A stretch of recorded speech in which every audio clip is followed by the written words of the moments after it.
Chris, that's Swisher 127. He had a UFO or a rocket, something almost hit him in my airspace. Military radar advises they are picking up an intermittent primary target behind you in trail. Since the earliest years of manned flight, pilots and astronauts from around the world have encountered UFOs high in our skies and beyond. This is Houston. Say again, 7? Now, many of their dramatic cockpit recordings, film clips, and stories have been made available for the first time. The UFO, it's the Roswell crap again. UFO reports that we get from professional pilots are considered among the very best because of their knowledge of the sky. From never-before-released black box and control tower recordings, from commercial airline flights. Julie, you still see traffic out there? Hell yeah. For the FAA, UFOs are real. They've been punishing pilots and covering up UFO reports for over 50 years. To never-before-seen astronaut reports and secret recordings in outer space, as recently as 2005. We have an unidentified flying object. Many of NASA's top astronauts have already testified to seeing UFOs. As astronauts and pilots around the world report an ever-increasing level of unusual activity in our skies. Big bright light on the front and a greenish tail coming out the back. I tell you what, that is. And the military hasn't said anything flying tonight. It was too fast to be an airplane. Looks like a UFO. Many wonder, do the skies belong to us or to them?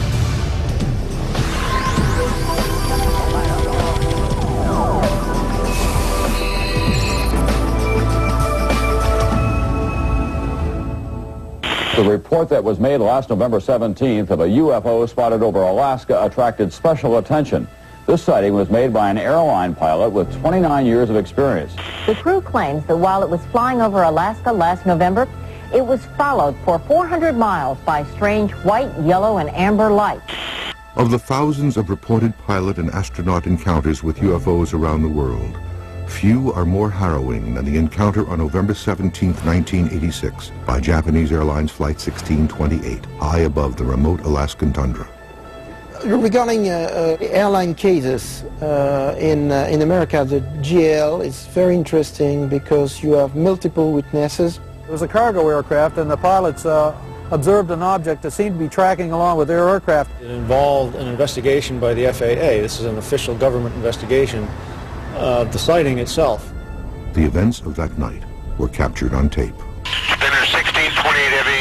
Military radar advises they are picking up an intermittent primary target behind you in trail. In trail, I say again. The Boeing 747 cargo jet is on a routine flight from Paris to Tokyo, cruising at 600 miles per hour at an altitude of 35,000 feet.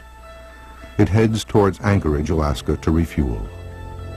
Suddenly, at 5:11 p.m., Captain Kenju Terauchi, a pilot with 29 years flight experience, sees three large, fast-moving, unidentified objects 2,000 feet below them.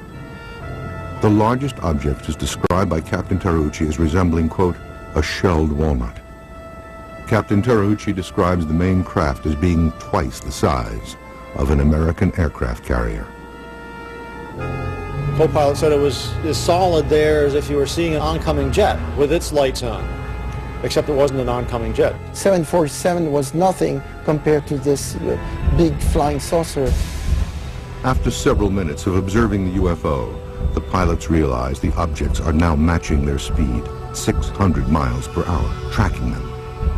The captain reports that the objects begin, quote, making moves that are impossible for any man-made aircraft to perform.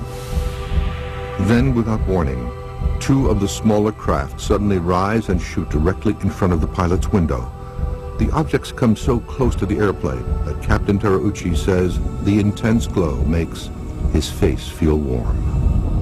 All of a sudden they appear and they're traveling right in front of the aircraft. And they were sort of wobbling back and forth as they moved. They seemed to be only 1,000, maybe 2,000 feet in front of the aircraft and traveling at 600 and some miles an hour. At that very moment, the radio link to Anchorage goes dead, leaving the aircraft flying blind. A horrifying catastrophe is seconds away, but the UFOs rise and veer left. Just deviate from convoluted. Heading 240. Spinner 1628 heavy. Deviations approved as necessary for traffic. It's quite a big, like a formation. Formation.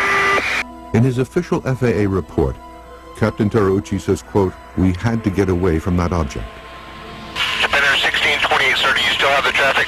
Disappear, Japan Air 1628. Japan Air 1628, I understand you do not see the traffic any longer? Okay. Moments later, an urgent message comes in from Elmendorf Air Force Base. The unidentified object now appears on their radar. Yeah, that's 1-2 again. We have confirmed there is a flight size of 2 around your 1550 squawk. One primary return only. Okay, where is he following us? It looks like he is, yes. Okay, stand by. The phrase flight size of 2 indicates that JAL 1628 has uninvited guests with possible hostile intentions.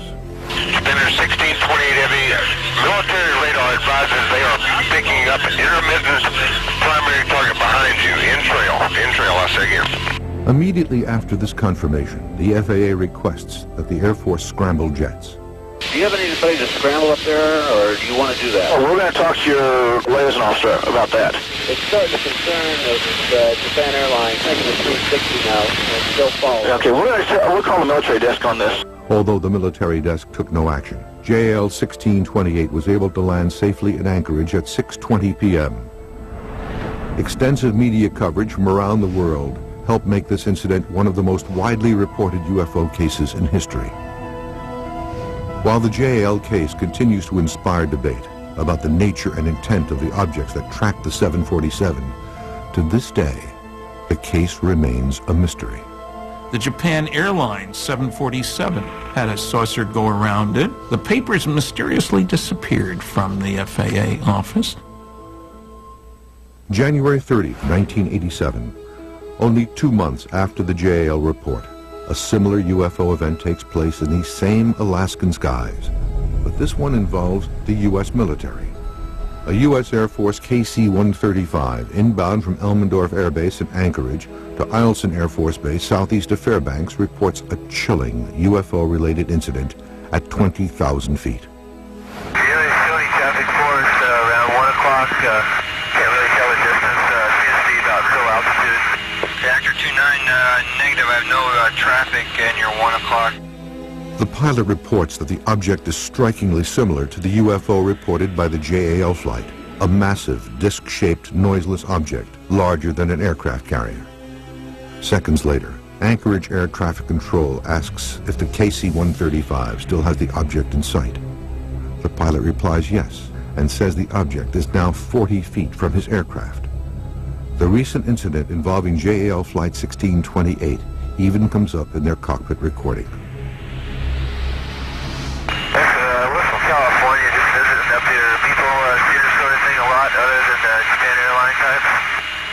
Actor 29 is very rare seeing the lights up there. 30 minutes later, the Anchorage control tower passes along a message from the regional FAA office.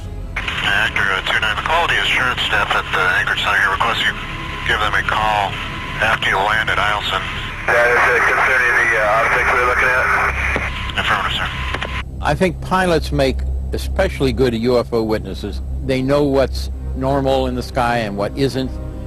They've seen all different kinds of airplanes routinely. When a pilot reports a UFO, there's a better than average chance that that's what it was.